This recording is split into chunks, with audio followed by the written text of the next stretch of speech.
This is Asinine Radio. This is the weekly music podcast where every week we get into a different band, different artist, and we listen to all of their records. We rank them from worst to best. We get into our biggest banger, biggest stinger from each of them, and we try to have a good time doing it. My name is Tyler, and way out there, hundreds of miles away, is Jeff. While you're listening, go to Spotify, Apple Podcasts, give us 5 stars. If you're watching on YouTube, smash that subscribe button. That's all I got for the boring intro. Let's get right into this. What are we doing this week, Jeff? Go. God, okay. I got like all the burps. We just got all the burps today. All the burps. We're doing Refused. Refused, baby. So they have 5 records. We're gonna listen. Like I said, we're gonna list them from worst to best. Give our biggest banger and stinker. And this will go quick. This will go quick because it's 5 records. So let's get into it. What's your worst or your least favorite? I'm sorry. What is your least favorite Refused record? Go. Let's see. Freedom, their 4th record, 2015. I don't think this is even a bad record. I don't think they have any bad records. This is just my least favorite. I think my rankings here, I'm going to go more into like why it's here rather than like what I like about it, just because. Yeah, same here. It was hard. Like some of these were kind of hard to rank. So anyway, Freedom, their 4th record. I mean, this is like 20 years after fucking Shape of Punk, right? That's a long fucking time, but it's still aggressive Refused. Mm-hmm. I don't think there's like way too many electronic elements on this. Like almost. No, I take that back. I do think there are way too many electronic elements on this because like every fucking song features like a keyboard or some like backing synth part to it, right? Like get the fuck out of here. But I do think this is a more like typical rock and roll sound than like they've ever done. It's not. It's more in line with like an AC/DC type of record than it is like a Refused record, just in the scope of their discography. That's why it's here. I don't really care for it that much, but I would still probably give this like a 1. I give this a 1. A 1? Okay. I give it a 1. Yeah. 1 out of 3. So we have a 3-point rating system where 3 is a perfect album, 2 is a good album you're going to continue to listen to. 1 is a bad album, but give it a shot, and 0 is the worst thing you've ever heard. So that's the rating system. Yeah, you got something in your eye. You've been picking at it for. What do you call those things? Your eyebrows, not the eyebrows. Eyelash. I had an eyelash in my eyeball. I can't quite get it. Do you ever make wishes when you hit the eyelash, then you go like that? I keep all my eyelashes. I have beautiful eyelashes, and I keep them all. So like Renee doesn't like teeth. Like teeth is kind of like freaks her out. Like loose teeth, especially like the kids have like a loose tooth and they pops out. Yeah. She don't like that. So I'm the same way. I can't do teeth things. I've got a surprise for you next time you come out here. Then. I mean, I can deal with anything, but teeth are my least favorite things. So so like ever since I just found out that she didn't like that, I keep all the kids' teeth in like a little jar and I shake them like that. So like you open it up and there's like 25 teeth in there. That doesn't bother me. It's like when people do stuff with their teeth, like when they bite ice, they bite a popsicle, or they like people open up bottles like beer bottles with their teeth. That shit I don't like. I hate that shit. I could watch like the goriest, nastiest shit. I agree. But the moment you start doing shit with your teeth, that's where I have to draw the line. Because can't do it. You only got so many of them, dude. Yeah. You know what I mean? Like, I don't know, cut off a finger. Like the Yakuza always cut off fingers. Like, who cares? You got fucking 10 of them. Who gives a fuck? And they always start with the pinky anyway. You don't even cut the whole finger off. They only cut up to like the fucking first knuckle. So like you still have a finger. Come on. Tony Iommi, right? Like you don't need all your. Get the fuck out of here. Jerry Garcia, you don't need all your fucking fingers. Like get out of here, pussies. See, if the Yakuza were not pussies, they'd be knocking teeth out in the front. That would be fucking ballsy. Like boom, right there in the fucking front, right one of them front chompers, right? Like everyone right sees that. It's the first thing everybody sees. Your little chip tooth right there. Love that chip tooth right there. You've never gotten it fixed. It's been almost 10 years. I did get it fixed. I got it fixed from a friend of the pod. His dad is a dentist, and he fixed it. Did he? I haven't looked at your teeth. I have. And then a week after he fixed it, I bit into like a donut or something, and it broke right off. And I never got it fixed ever since then. Oh shit! Yeah, I didn't want to get into the whole thing that he did with the school and the insurance scam that probably happened on that one, but. Oh, I know what you're talking about. But yeah, so anyway, Freedom's my least favorite. My favorite song was 366. Fun song. This part was the song was cool because at some point it had this really like heavy driving bass line that kind of like just pushed everything forward that I thought was fun. War on the Palaces. this was my least favorite song. Dude, this song sucked. Like, it was bad. And this is the reason why, like, this song is the reason why it's so low here, because it was just like this goofy dad rock and roll song, like really boring Wolf Mother, but then you add like these bluesy horns in there as if like you're trying to be fucking George Thorogood, right? That you're trying to be some blues rock band with horns coming in. It's like, what the fuck are you doing, Refused? Like, no, you're not good at that. I appreciate you branching out, but like, no. You should have stayed dead. Okay, fair. My number 5 is Freedom as well. 4th record, 2015. This is the big comeback record. You know, they broke up in '98 with little fanfare, and I know nobody cared. Nobody cared in 1998. But after that, you know, after they broke up, every band was like, everybody cites Refused as their. It's true. Their influence, which I totally get, you know, but yeah, so this is their big comeback record. They announced their reunion in 2012. They played Coachella, but I think their first show back, no, it was Coachella, and then they played Glass House, and I missed getting tickets for that one. It sold out like that. Yeah, nothing screams like political leftist band than playing Coachella. Yeah, same with At the Drive-In. Played that same Coachella. It was Refused and At the Drive-In who Which played is a that. Crazy fucking lineup. But Both reunion shows for them too. Sellout fucks. But yeah, so this is their big comeback record from 2015. The album's really good. I do have this on vinyl. It definitely does lack a lot of the energy from the 90s era of the band, but it's to be expected. You know, what are we, 17 years on? So it's like the At the Drive-In record, Inter Alia. You know, so far after the relationship of Command, the band's not gonna sound the same, and I don't knock them for it. It's to be expected. With this record, Freedom, they continue with a lot of the experimentation that they were doing on Shape of Punk to Come, but yeah, it was a little bit more mid-tempo kind of songs, and just kind of trudging along. The songs are kind of trudging along, and they're really not bad songs. There's nothing bad here. I do like this record. It did drop in my rankings. I there was one record that I don't have on vinyl that I may get. I don't know, but well, if you have this on vinyl and this is your least favorite record, then that stands to reason that everything else above this you should get on vinyl because it's better than this, and you already have this. Yes, that's correct. Unless you're going to purge this, I might purge it, but. My favorite song is Electra. It was the lead single. It was the first song that came out when they came back, and I really do love this song. It's a true banger of a song. It does have that Shape of Punk to Come feel, kind of like Deadly Rhythm almost, kind of like that song. I do really, really love that song. But my stinker is Franca Freak. I don't know how to pronounce that. Franca Freak. No idea how to pronounce that. Very mid-tempo, kind of dancey kind of song. I don't like that children's choir thing that they do. I think it's really lame and stupid and doesn't sound good. But that's like probably one of the worst songs they've ever done, and it's still not that bad of a song. But I don't know. I just going through it again. I don't know if I'll really listen to it again, and I'll probably purge this record. I don't know. We'll see. But I do really love Electra. If I can get just a single of Electra, I would be good. But anyway, Freedom, my number 5, still solid, but not the best. So, what do you got for number 4? It's so crazy to think like how much Refused. They're so up their fucking ass.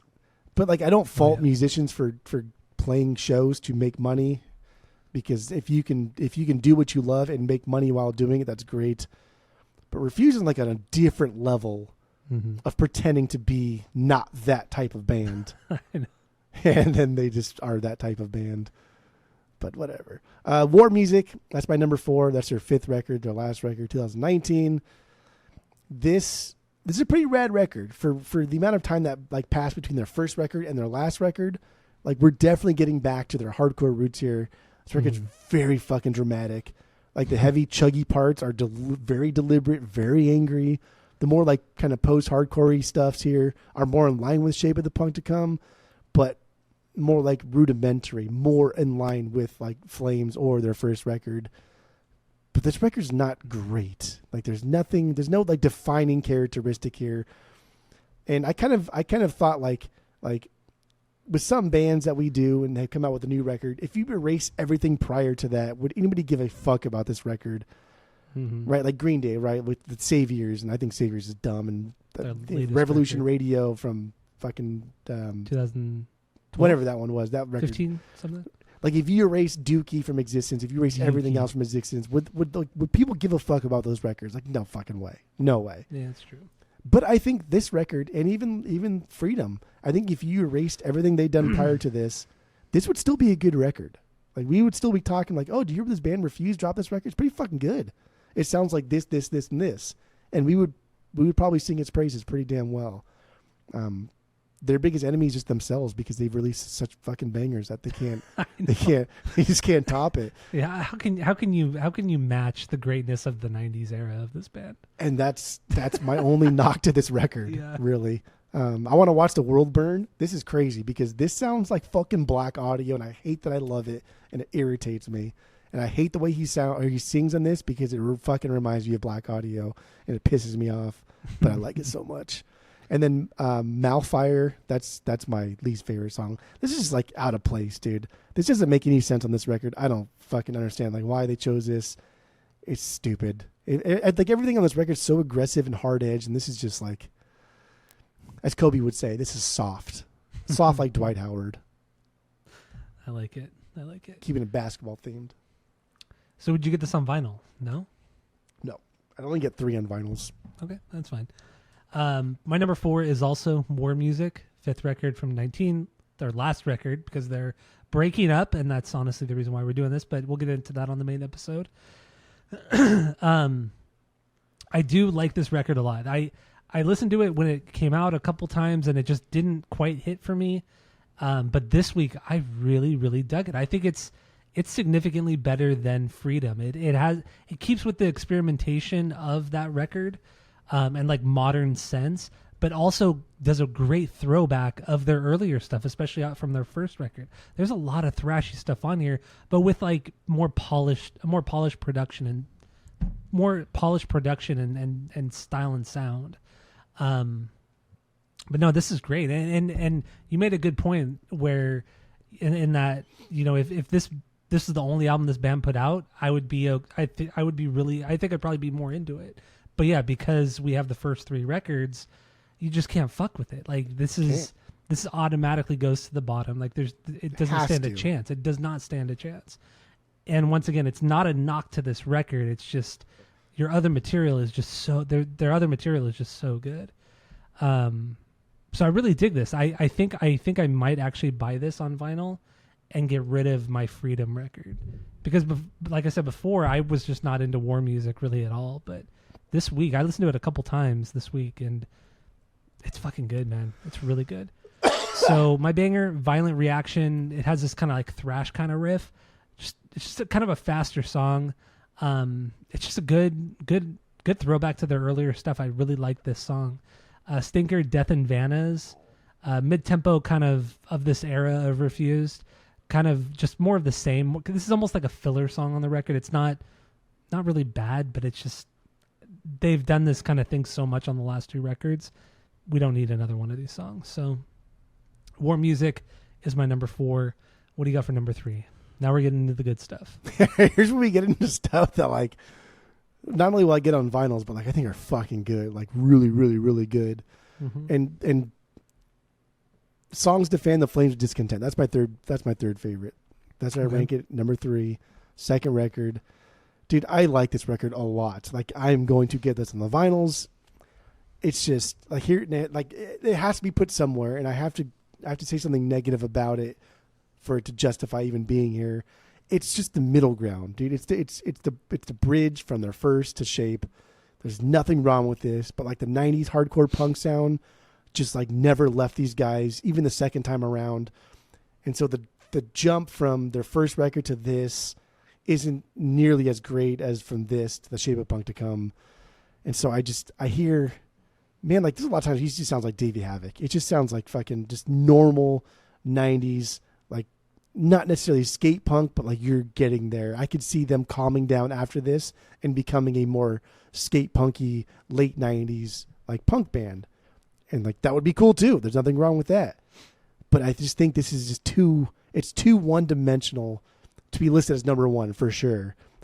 And like we've already heard them do this sound in a more pure form. So therefore I don't want to put it at number two because it's just a more polished first record. But again, I think this record is fucking great. Return to the Closet's my favorite song. Dude, this was like an OC hardcore song. It was bouncy. It was fun. It was like some fucking Death by Stereo kind of sounding shit. Just really, really, really fucking good. Last Minute Pointer. I don't know. I chose this one because that guitar droning effect that he did was kind of dumb. I guess I have nothing negative to say about this record. It was good. I liked it. It's not one. It's not one.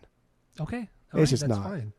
You just, I get it. These last three records, I don't like ranking records that I really, really like this because then it's just, I don't like doing it. Because you can't pick anything negative. Like I can't really pick anything negative out of my top three. There's nothing negative. They're just all so good. So we were just gonna have to nitpick little things. Yeah, stupid little things. So I mean, this week, this could very well change, but this week it's this just might be the truth. Their first record from '94. I still really do love this record. I have it on vinyl. I truly love this record. But in the end, this is just a more straightforward hardcore record. A lot of bands were doing, some bands, not a lot, but some bands were doing this type of style, but Just Refuse did it really fucking well.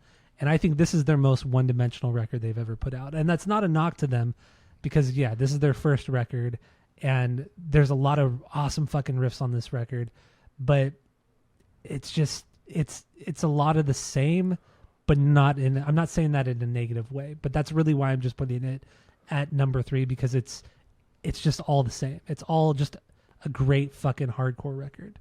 That's what it is. And it's easily their heaviest record they've ever put out. Because also it's so fucking raw sounding. Just everything sounds so fucking gross and dirty and nasty. Fucking love it. Banger, Trick Bag, just a little bit faster of a song. Super fucking heavy with that riff. Stinker, it's an easy cop-out intro because why have it? There's no reason to have. There's no reason to have the intro. We're getting a hardcore record. We don't need this intro. It's stupid. It's true. So yeah, that's what we got. So that's what I got. So this just might be the truth. I always forget the name of this record too. I always just call it Truth in my mind. Because it's stupid. This might be the truth. The truth. Why put the little dramatic pause in there? Like, what? That's dumb.